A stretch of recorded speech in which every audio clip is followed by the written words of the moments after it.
ಆವಾಗ ರಾಜೀನಾಮೆಯನ್ನ ಕೊಡ್ತೇನೆ ಅಂತ ಹೇಳಿದ್ದೆ. ಅದರ ಪ್ರಕಾರ ಮೊನ್ನೆ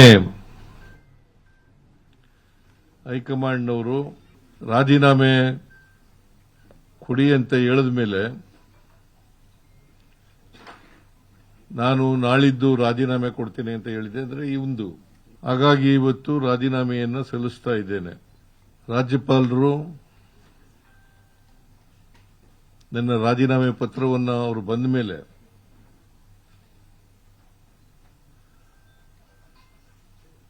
ಅಂಗೀಕಾರ ಮಾಡ್ತಾರೆ ಅಂತೇಳಿ ಸಂಪೂರ್ಣ ವಿಶ್ವಾಸ ಇದೆ. ಯಾಕಂದರೆ ಸಂವಿಧಾನದ ಪ್ರಕಾರ ಮಾಡಲೇಬೇಕು. ಅವರು ಪ್ರೊಸೀಜರ್ ಏನ್ ಮಾಡ್ತಾರೋ ಅದು ಅವ್ರಿಗೆ ಬಿಟ್ಟಿದ್ದು. ಆದರೆ ಒಂದ್ಸಾರಿ ಮುಖ್ಯಮಂತ್ರಿಗಳು ರಾಜೀನಾಮೆ ಕೊಟ್ಟ ಮೇಲೆ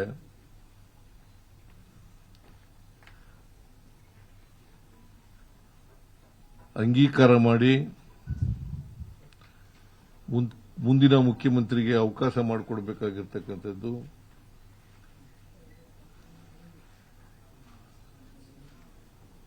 ಅವರ ಜವಾಬ್ದಾರಿ.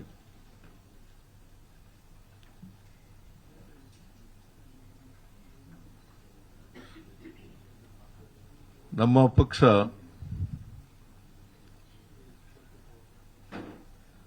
ನೂರ 35+1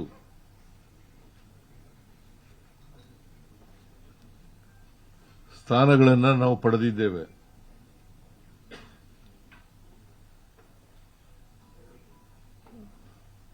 ಜೊತೆಯಲ್ಲಿ ಇಬ್ಬರು ಇಂಡಿಪೆಂಡೆಂಟ್ಸ್ ಕೂಡ ನಮ್ಮ ಸರ್ಕಾರಕ್ಕೆ ಬೆಂಬಲವನ್ನು ವ್ಯಕ್ತ ಮಾಡಿದ್ದಾರೆ.